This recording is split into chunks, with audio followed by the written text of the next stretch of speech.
दोस्तों, आज की कहानी है जब बेटी अपने प्रेमी की बहकावे में आकर अपना सुध-बुध खो देती है, तब माता पिता की हालत कैसी होती है। उसका कद लंबा था, अब नेत्रियों जैसे नयन और रंग जैसे दूध और गुलाब का मिश्रण। वह लोगों की अपने इर्द गिर्द घूमती नजरों की परवाह किए बिना बाजार में शॉपिंग कर रही थी। उसके दोनों हाथ बैगों से भरे थे। पिछले आधे घंटे में उसके पापा का 4 बार फोन आ चुका था और हर बार वाह बस इतना बोलती, पापा बस 10 मिनट और। आखिरकार वह बाजार की गली से बाहर मेन रोड पर खड़ी गाड़ी के पास पहुंची और सामान गाड़ी में डिक्की के रखने लगी। मॉल से शॉपिंग करने के बाद प्रीति थक गई थी। लंबी पतली प्रीति देखने में बेहद खूबसूरत थी।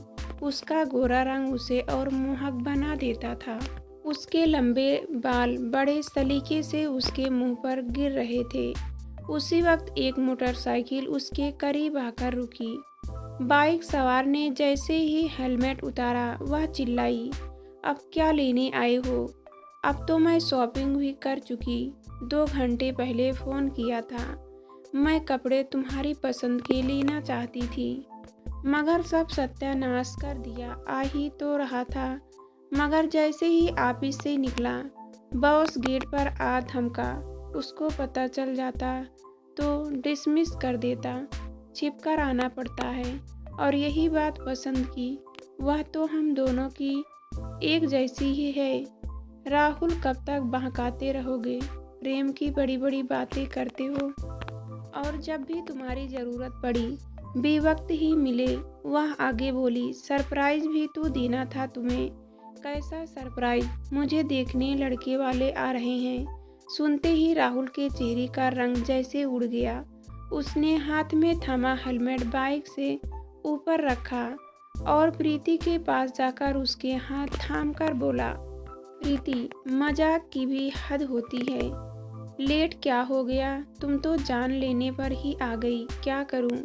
तुम्हारे बिना किसी काम में दिल जो नहीं लगता। जाने कितने लड़कों में नुक्स निकाल कर अभी तक तुम्हारे इंतजार में बैठी हूँ, मगर अब तक बस 1 साल और बहन की शादी हो जाए, फिर ले जाऊंगा तुमको दुल्हन बनाकर। प्रीति ने गहरी सांस ली। उसने धीरे से राहुल की पकड़ से अपना हाथ आज़ाद किया और गाड़ी में बैठकर चल दी।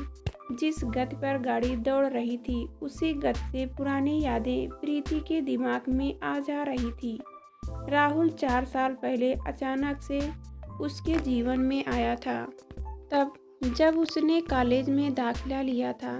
कॉलेज की रैगिंग प्रथा से उसकी जान बचाने वाला राहुल ही था। राहुल की इस दरिया दिली ने प्रीति के दिल में राहुल के लिए एक अलग जगह बना दी थी। वे दोनों अक्सर एक साथ रहने लगे। कॉलेज कैंटीन तो ऐसी जगह थी जहां खाली समय में दोनों रोज घंटों बातें करते रहते। महीनों तक उनमें से किसी ने उस प्रेम का इजहार ना किया जो पता नहीं कब दोस्ती से प्रेम में बदल गया था। राहुल कुछ था भी ऐसा कि उसकी दिलकश अंदाज में की गई बातें सबको उसका दीवाना बना देती थी। प्रीति तो उसे पहले दिन ही अपना दिल दे बैठी थी। एक दिन दोनों कैंटीन में साथ बैठे बातें कर रहे थे कि राहुल ने कहा, 2 महीने बाद परीक्षा हो जाएगी और मैं चला जाऊंगा। कहाँ? प्रीति खोई सी बोली, घर। और कहाँ? आखिरी साल है मेरा, परीक्षा के बाद तो जाना ही होगा। मेरा क्या होगा? पहली बार प्रीति ने राहुल का हाथ थाम कर पूछा। राहुल ने भी दोनों हाथों से उसका हाथ थाम लिया। प्रीति की नज़र झुक गई थी। उसने अप्रत्यक्ष रूप से प्रेम का इजहार जो कर दिया था। फिर परीक्षा हो गई और साथ जीने मरने का वादा कर राहुल ने कॉलेज छोड़ दिया। अब जब भी दोनों को समय मिलता, किसी पार्क या होटल में मिल लेते। कभी कभी राहुल काम से छुट्टी लेकर उसे सिनेमा दिखाने ले जाता। कॉलेज जाने और आने तक तो दोनों साथ ही रहते। जिंदगी बड़ी हंसी खुशी गुजर रही थी। इस बीच एक दिन उसके पापा ने खबर दी कि उसके लिए एक रिश्ता आया है। लड़का सरकारी डॉक्टर था, लेकिन प्रीति ने लड़के को बिना देखे ही रिजेक्ट कर दिया था। उसके बाद तो यह सिलसिला चल पड़ा। हर महीने रिश्ते वाले आते और प्रीति कोई ना कोई बहाना बनाकर मना कर देती। एक दिन पापा ने मम्मी से कहकर पूछवाया कि वह किसी लड़के को पसंद करती हो तो बता दे, लेकिन प्रीति ने राहुल का जिक्र नहीं किया, क्योंकि वह एक प्राइवेट कंपनी में छोटा सा मुलाजिम जो था। प्रीति ख्यालों में इस कदर खोई थी कि उसे पता ही न चला कि कब गाड़ी गलत रास्ते पर चली गई। उसने आसपास गौर से देखा। बहुत दूर निकल आई थी। खुला खुला सा रोड संकरी गली में कब तब्दील हो गया उसे तो आभास ही ना हुआ। किसी से रास्ता पूछने की गरज में उसने इधर उधर नजर दौड़ाई तो कुछ फैसले पर दो लड़के सिगरेट फूंकते दिखे। उसने गाड़ी वहीं रोक दी और पैदल उनके पास पहुंची। दिन था, इसलिए उसे जरा भी भय महसूस ना हुआ, मगर अपनी ओर आते उन लड़कों के बदलते हाव भाव देखकर गलती का एहसास हुआ।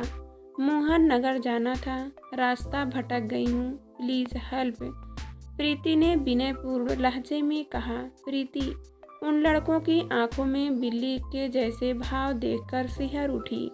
दोपहर का वक्त था और कॉलोनी की सड़कें सुनसान पड़ी थी। तसल्ली यह कि दिन ही तो है।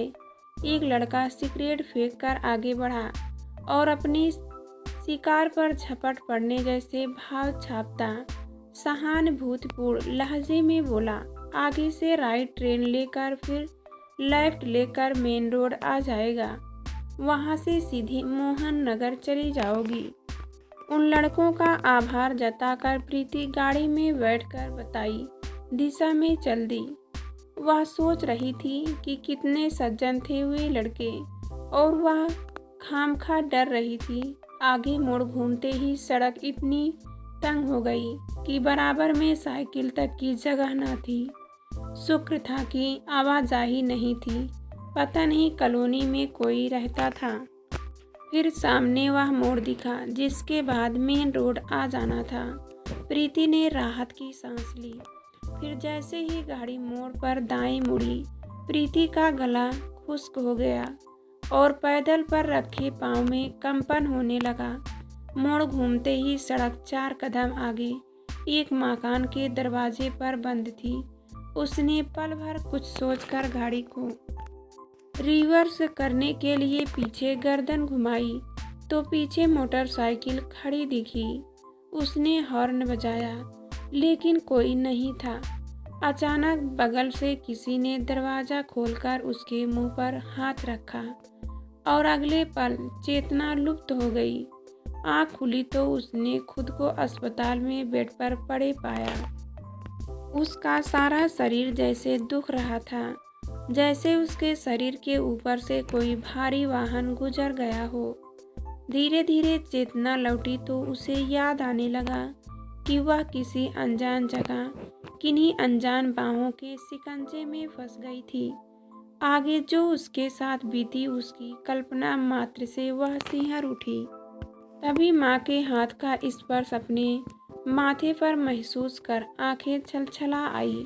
मत रो बेटी, जो हुआ वह एक दुर्घटना थी। हम चाहते हैं कि तू इस बात को भुलाकर नई जिंदगी की शुरुआत करे। कहते कहते माँ जोर से सिसकने लगी। प्रीति अब होश में थी। जैसे जैसे उसे अपने साथ बीती घटना याद आती, वैसे वैसे उसका दिल बैठता जाता।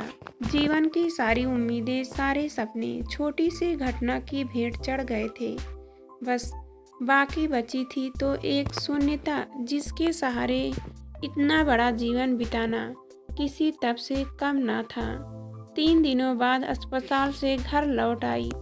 जो लोग उसके रिश्ते की बात करते थे उसे देखने तक न आए। संकेत साफ था। दिन भर प्रीति घर से बाहर ना निकलती। अंधेरा घिर आता। जब टेरेस पर खड़े होकर बाहर की दुनिया को नजर भरकर देखती। एक सुबह वह कमरे में लेटी थी। पापा और मम्मी बाहर बैठे वस्तु स्थिति पर विलाप करते गुमसुम बैठे थे।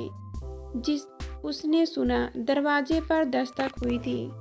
पिछले 10 दिनों में पहली बार था कि कोई उस घर में आया था। पता नहीं किसने दरवाज़ा खोला होगा। बाहर कोई वार्तालाप भी न हुआ जिससे प्रीति अनुमान लगाती कि कौन आया था। फिर कमरे में कोई दाखिल हुआ तो वह सिमटकर उठकर बैठ गई। उसने डरते झिझकते सिर उठाया। राहुल उसके करीब खड़ा था, हाथ में प्रीति की पसंद के फूल थामे। पीछे दरवाजे पर मम्मी पापा खामोश जड़वत खड़े थे। राहुल ने फूल प्रीति के करीब बेड पर रख दिए और एक किनारे पर बैठ गया। मैं काम के सिलसिले में शहर से बाहर था, कल ही लौटा हूँ।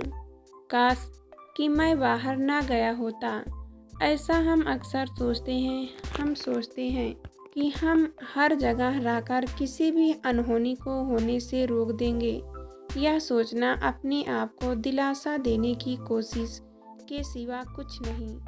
एक घटना जीवन की दशा और दिशा दोनों को बदल देती है।